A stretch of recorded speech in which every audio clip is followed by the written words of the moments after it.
Hello everyone guys, welcome to DSR classes. और आज की क्लास में हम क्या देखने वाले हैं, हमारा सी प्लस प्लस का सेकंड प्रोग्राम देखने वाला है, बेसिक प्रोग्राम।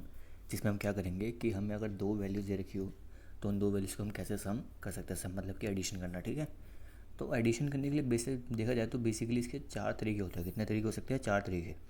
अब पहला तरीका क्या हो सकता है कि आप क्या करो, जो हमारा सी आउट और यूकेन से कास्केडिंग आउटपुट ऑपरेटर होता है हमारा, उसके थ्रू आप क्या कर दो, दो नंबर्स को ऐड कर दो, यूकेन से उनका सम कर दो। पहला तरीका।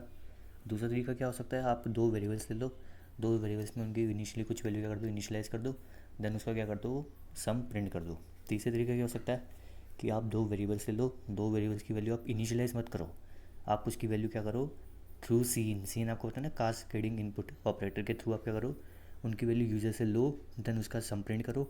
एंड चौथा मेथड क्या हो सकता है कि आप दो वेरिएबल्स लो और दो वेरिएबल्स की वैल्यू को अगेन आप क्या करो, यूजर से इनपुट लो सीन के थ्रू, और फिर क्या कर दो, आप उसको एक तीसरे वेरिएबल में डाल दो उनके सम को, और उस वेरिएबल को क्या कर दो, प्रिंट कर दो। यानी कि मैं आपको इसमें हर एक केस को मैं प्रोग्राम के थ्रू इसमें दिखाऊंगा आपको करके, और उनके आउटपुट भी प्रेजेंट करूँगा।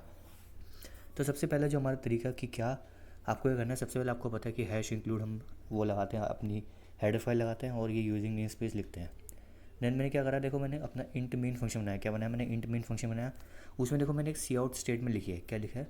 सम ऑफ टू वैल्यूज़ इज़, क्या लिखा है मैंने? सम ऑफ टू वैल्यू इज़। और मैंने देखो साफ साफ इसमें क्या लिख दिया, इधर देख सकते हो आप, मैं लिख दिया 4+8। क्या लिख दिया? 4+8। यानी कि मैंने सिंपल क्या लिया, कुछ नहीं करा, ना मैंने कोई वेरिएबल लिया, ना मैंने कोई यूजर से इनपुट वैल्यू ली, मैंने सिंपल दो नंबर्स ले लिया अपनी मर्ज़ी से कोई भी, और उन दोनों को मैंने क्या कर दिया, सिंपल सी आउट स्टेटमेंट के थ्रू ही क्या कर दिया, मैंने उनको प्रिंट करवा दिया। तो 4+8 मतलब क्या, आउटपुट क्या आना चाहिए? 12 आना चाहिए। सो बेसिकली सबसे पहले प्रिंट में क्या आएगा output, the sum of two variable is, क्योंकि मैसेज है सबसे पहले ये आएगा। देन उसके बाद 4+8 का ऑटोमेटिकली जो सम होता है वो क्या हो जाएगा, प्रिंट हो जाएगा। यानी कि जो हमारा आउटपुट होना चाहिए वो क्या होना चाहिए, बेसिकली 12 होना चाहिए। तो आउटपुट देखते हैं क्या आता है, इसका रन करके देखते हैं इसको ज़रा। तो आप जैसे देख सकते हो मैंने रन करा और तो देखा इसमें आउटपुट क्या आ रहा है हमारा, सम ऑफ टू वैल्यू इज़ 12 आ रहा है। अब आप उसके बाद क्या कर दो, सिंपल एंटर को प्रेस कर दो। अब दूसरा मेथड क्या है कि आप क्या करो, दो वेरिएबल्स क्या करो, इनिशियलाइज़ करो और उनको कुछ वैल्यू असाइन करो, देन उसके बाद आप उसका सम कर दो। तो मैं क्या कर रहा हूँ बेसिकली, अब मैं देखो मैं कुछ चेंजेस करने वाला हूँ इसके अंदर। तो मैं क्या कर सकता हूँ बेसिकली, देखो मैंने करता हूँ सबसे पहले इंट मेन में गया। अब मैंने दो क्या ले लिया, वेरिएबल्स ले लिए। क्या ले लिया मैंने? दो वेरिएबल्स। मैं लेता हूँ इंट ए लेता हूँ, ठीक है। क्या ले लिया? ए। इसकी सपोज करो मैंने दे दी, इसकी 4 दे दी। क्या दे दी? 4, कॉमा एक मैंने बी वेरिएबल ले लिया जिसकी वैल्यू मैंने सपोज करो क्या इनिशियलाइज़ कर दी, मैंने इसको वैल्यू दे दी 10। देन यहाँ पे सेमी कॉलन।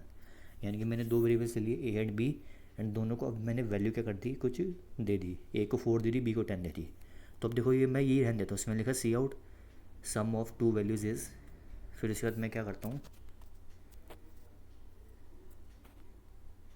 ए प्लस बी कर देता हूँ। क्या कर देता हूँ? ए प्लस बी और सेमी कॉलन। और हाँ, एक चीज़ आपको और एक बटन बताता हूँ, ये जो देखो मैंने स्लैश एन लिखा, क्या लिखा मैंने? ए अपने लिखा होगा मैसेज वाले स्टेटमेंट में मैंने एक स्लैश एन करके पहले लिखा हुआ है। सो बेसिकली स्लैश एन का मतलब क्या होता है कि जब भी हमें किसी मैसेज को नेक्स्ट लाइन में क्या करना होता है, प्रिंट करवाना होता है, तो हम स्लैश एन का यूज़ कर सकते हैं। तो स्लैश एन बेसिकली क्या होता है, इसका यूज़ होता है कि अगर आपको किसी लाइन को नेक्स्ट लाइन में क्या करना है, जैसे मान लो आपकी एक प्रोग्राम उसमें दो से ज़्यादा लाइन्स आ रही है, तो आप चाहते हो कि अगर वो दो से ज़्यादा लाइंस अलग अलग लाइन में आए, तो आप उसके लिए क्या करते हैं, स्लैश एन को यूज़ करते हैं। तो स्लैश एन का बेसिकली यूज़ क्या होता है, उसको एक मैसेज को दूसरी लाइन में प्रिंट करवाना। तो आप स्लैश एन भी यूज़ कर सकते हैं, आप एंड एल भी यूज़ कर सकते हैं। क्या कर सकते हैं आप बेसिकली, मैं लिख रहा हूँ ऐसे आपको दिखाता हूँ, एंड एल एक होता है, आप एंड एल भी यूज़ कर सकते हैं, स्लैश एल भी यूज़ कर सकते हैं, वो आपकी मर्ज़ी है। तो मैंने इसमें स्लैश एन यूज़ करा है। तो अब देखो मैंने क्या करा, मैं लिख दिया ए प्लस बी, मैंने लिखा the sum of two values is A plus B. तो आप देखो ए की वैल्यू क्या है इसमें, ए की वैल्यू है 4 और बी की वैल्यू है 10। तो बेसिकली अब आउटपुट क्या आना चाहिए हमारा, तो सबसे पहले मैसेज प्रिंट होगा सम ऑफ टू वैल्यू इज़, फिर उसके बाद ए प्लस बी। ए क्या है मेरा इधर, ए है मेरा 4 और बी है 10। तो हमारा क्या आउटपुट आना चाहिए, 4+10 इज़ 14। तो देखते हैं इसको रन करके देखते हैं ज़रा। तो जैसे आप देख सकते हैं इसमें लिखा है ना, सम ऑफ टू वैल्यूज़ इज़ 14। तो हमारा दूसरा केस भी कवर हो गया जिसमें मैंने क्या करा, दो वेरिएबल्स लिए, उनकी वैल्यू को इनिशियलाइज करा, देन उनके सम को प्रिंट कर दिया, ठीक है। अब आप एंटर दबा दो। अब हमारा तीसरा मेथड कि मैं क्या करूँ कि मैंने दो वेरिएबल्स को मैंने क्या करा, इनिशियलाइज़ करा, लेकिन उनको वैल्यू नहीं दे रहा मैं इनिशियली। जैसे देखो मैंने क्या करा, मैंने ए को 4 दे रखा था इनिशियली और बी को 10 दे रखा था, है ना। तो मैंने क्या करता हूँ, ए और बी की वैल्यू हटा दी मैंने। तो सिंपल मैंने क्या करा, सिंपल ए और बी मैंने सिंपल वेरिएबल्स को क्या कर दिया, इनिशियलाइज कर दिया, ठीक है। अब मैंने इसकी वैल्यू खुद से, मतलब कहते हैं ना कि इनिशियली मैंने इसकी वैल्यू प्रोवाइड नहीं करी, अब इसकी मतलब की वैल्यू मैं यूज़र से मांगूंगा। तो देखो मैं क्या लिखूँगा, सबसे पहले सी आउट लिखूँगा। मैं एक मैसेज देखता हूँ, बेसिकली एक मैसेज लिख सकता हूँ, डबल कोट्स में लिखूँगा, फिर मैं लगाता हूँ स्लैश एन क्योंकि नेक्स्ट लाइन में आ जाए तो इसलिए मैं लिखा हूँ। मैं लिखता हूँ देखो, एंटर द वैल्यू ऑफ ए। मैंने डबल कोट्स बंद कर दिया तो ये सारा मैसेज बन गया, देन लास्ट में सेमीकोलन लगा दिया, ठीक है।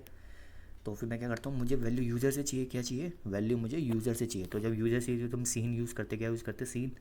तो मैं लिख दिया सीन, मैं लिख दिया ए, ठीक है, सेमीकोलन। देन मुझे बी दूसरी वैल्यू की भी चाहिए, बी की वैल्यू भी तो चाहिए, तो मैं बी के लिए क्या लिखता हूँ, अगेन मैं लिखता हूँ सी आउट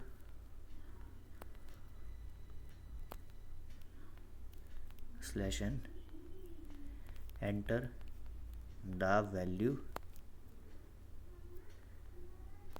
ऑफ बी, ठीक है। मैंने ये लिखा सेमीकोलन, सॉरी बी हो जाएगा, enter the value of B, then आपके डबल कोट्स, देन सेमीकोलन, ठीक है। फिर मैं क्या करा दूंगा, अगेन मुझे यूज़र से वैल्यू चाहिए तो मैंने सीन लिख दिया, और मैंने क्या कर दिया, बी लिख दिया। और फिर इसके बाद मैं जो स्टेटमेंट है मेरी कौन सी वाली, कि sum of two values is A plus B, इसको मैंने एज इट इज़ रहने दिया।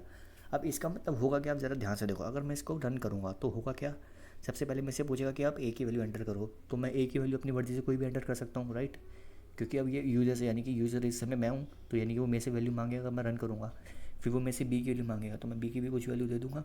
फिर लास्ट में क्या कर देगा, दोनों के सम को प्रिंट कर देगा। तो अब ज़रा इसको रन करके देखते हैं। तो मैं इसको रन करता हूँ। तो देखो सबसे पहले इसने मुझे क्या मांगा, एंटर द वैल्यू ऑफ ए। तो सबसे पहले देखो मैंने एंटर की वैल्यू करी 4, फिर आप एंटर दबा दो। फिर मुझे पूछा enter the value of B, मैं लिख दिया 10। तो आप खुद सोचो, ए की वैल्यू 4 कर दी मैंने, बी की वैल्यू 10 कर दी, तो जो हमारा सम है वो क्या प्रिंट होना चाहिए, 14 प्रिंट होना चाहिए, क्योंकि 4 + 10 क्या होता है, 14 होता है। तो हमारा सम क्या प्रिंट होना चाहिए, 14 प्रिंट होना चाहिए। तो मैंने एंटर दबाया, तो देखो क्या लिखा गया, सम ऑफ टू वैल्यूज़ इज़ 14। तो मतलब हमारा तीसरा मेथड भी कवर हो गया, जिसमें हमने क्या करा, दो वेरिएबल लिए, और इस बार हमने उनकी वैल्यू इनिशियलाइज़ नहीं करी, हमने वेरिएबल्स को इनिशियलाइज़ करा सिंपल, बस उनकी वैल्यू यूज़र से ली, फिर सम को प्रिंट करा। तो आपको तीसरा मेथड भी समझ आ गया, एंटर दबा दो फिर से। अब हमारा चौथा मेथड करेंगे क्या, कि मतलब अगेन हम क्या करेंगे, यूज़र से ए और बी की वैल्यू लेंगे, लेकिन उनके इस बार उन दोनों के सम को एक तीसरे वेरिएबल में डलवा देंगे, और फिर सीधा उसके तीसरे वेरिएबल को ही क्या कर देंगे, प्रिंट कर देंगे। तो इस केस के लिए मैं लेता हूँ एक और वेरिएबल ले लेता हूँ, क्या ले लेता हूँ, एक और वेरिएबल ले लेता हूँ, जिसका सपोज करो मैंने ले लिया सी। अब देखो मैंने ए और बी की वैल्यू मैंने पहले इनिशियली क्या ले ली, यूज़र से ले ली। अब मैं क्या करता हूँ कि मुझे क्या करना है, ए प्लस बी प्रिंट कराना है, राइट। तो मैंने तीसरे केस में देखो directly A plus B print करा देता, लेकिन अब मैं क्या करता हूँ, C is equal to A plus B कर देता हूँ, क्या कर देता हूँ, C is equal to A plus B. तो इससे होगा क्या, कि पहले ए की वैल्यू में से मांगेगा, सपोज़ करो मैंने ए की वैल्यू ले ली 4, फिर वो मेरे से बी की वैल्यू मांगेगा, सपोज़ करो मैंने बी की वैल्यू ले ली क्या, 10। तो ए प्लस बी मतलब क्या हो गया, 4 + 10 विच मीन्स वट 14, यानी कि C is equal to A plus B का मतलब ये है कि जो ए प्लस बी की वैल्यू है वो अब कौन से वेरिएबल में जा रही है, वो वेरिएबल सी में जा रही है। तो ऑटोमेटिकली हो यही रहा है कि इन दोनों का जो ए प्लस बी का सम है वो किस में अब स्टोर हो रहा है, वो सी में स्टोर हो रहा है। तो अब मैं क्या कर सकता हूँ, बेसिकली देखा जाए तो मैं सिंपल ये काम करता हूँ कि ए प्लस बी यहाँ से हटा के सिंपल सी लिख देता हूँ, क्या लिख देता हूँ, सी लिख देता हूँ। तो लिखा sum of two values is C लिख दिया मैंने, ठीक है। तो इससे होगा क्या, कि C is equal to A plus B है, यानी कि ऑटोमेटिकली अगेन क्या हो जाएगा, ए प्लस बी का सम, यानी कि ए और बी का सम प्रिंट होगा। तो इसको रन करके देखते हैं ज़रा।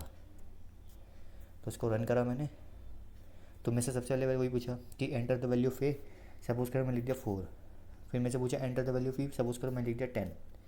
अब मैं देखो ए की वैल्यू ले ली 4, बी की वैल्यू ले ली 10, तो होगा क्या, ए प्लस बी, ए प्लस बी क्या हो गया 14। 14 वैल्यू किस में गई, सी में गई, क्योंकि C is equal to A plus B था, यानी कि अब सी की वैल्यू क्या हो गई, 14 हो गई। तो मैंने आउटपुट में क्या लिखा था, लास्ट में cout sum of two number is C लिखा था, है ना, यानी कि सम ऑफ टू नंबर से जो सी की वैल्यू है, और सी की वैल्यू क्या है 14, यानी कि हमारा आउटपुट क्या आना चाहिए, 14 आना चाहिए। तो देखते हैं, एंटर दबाते हैं। तो देखो अगेन मेरा आउटपुट क्या आ गया, सम ऑफ टू वैल्यूज इज 14, यानी कि हमारा चौथा केस भी कवर हो गया, जिसमें हमने क्या देखा कि हमने दो वैल्यूज़ को पहले क्या करा, दो वेरिएबल्स को मैंने इनिशियलाइज करा, फिर उनकी वैल्यू यूज़र से ली, फिर उन दोनों के सम को मैंने तीसरे वैल्यू में डलवाया, फिर तीसरे वैल्यू को प्रिंट करा दिया, और अब एंटर दबा दो। तो अब आपको समझ आ गया होगा, हमने चारों टाइप के केस को डिस्कस कर लिया। पहला केस कौन सा था, कि मैं डायरेक्टली दो नंबर्स ले रहा हूँ अपने आप से कोई भी, उन दोनों को सी आउट के थ्रू मैं प्रिंट करा रहा हूँ। दूसरा मेथड क्या था कि दो वेरिएबल्स लिए, दो वेरिएबल्स की वैल्यू कुछ हमने इनिशियली कुछ प्रोवाइड कर दी, फिर उनको सम को क्या कर दिया, प्रिंट करवा दिया। तीसरा मेथड क्या कि दो वेरिएबल्स लिए लेकिन इस बार उनकी वैल्यू हमने यूज़र से मांगी और यूज़र से मांग के हमने इनके सम को प्रिंट करा दिया। और चौथा मेथड क्या कि हमने दो वेरिएबल्स लिए, उनकी वैल्यू को वही हमने क्या करा, इनिशियली क्या करा, यूज़र से उनकी वैल्यू मांगी, फिर उसको तीसरे उनके सम को तीसरे वैल्यू में डलवा दिया और फिर तीसरे वैल्यू को मैंने प्रिंट करवा दिया। सो ये क्या था, basically sum of two numbers था। तो आपको समझ आ गया होगा कि आप डिफरेंट जो मैंने चार की आपको केस बता दी, इतने तरीक़ों से आप प्रिंट कर सकते हो। तो this is what program to print sum of two numbers और you can say two values in C++।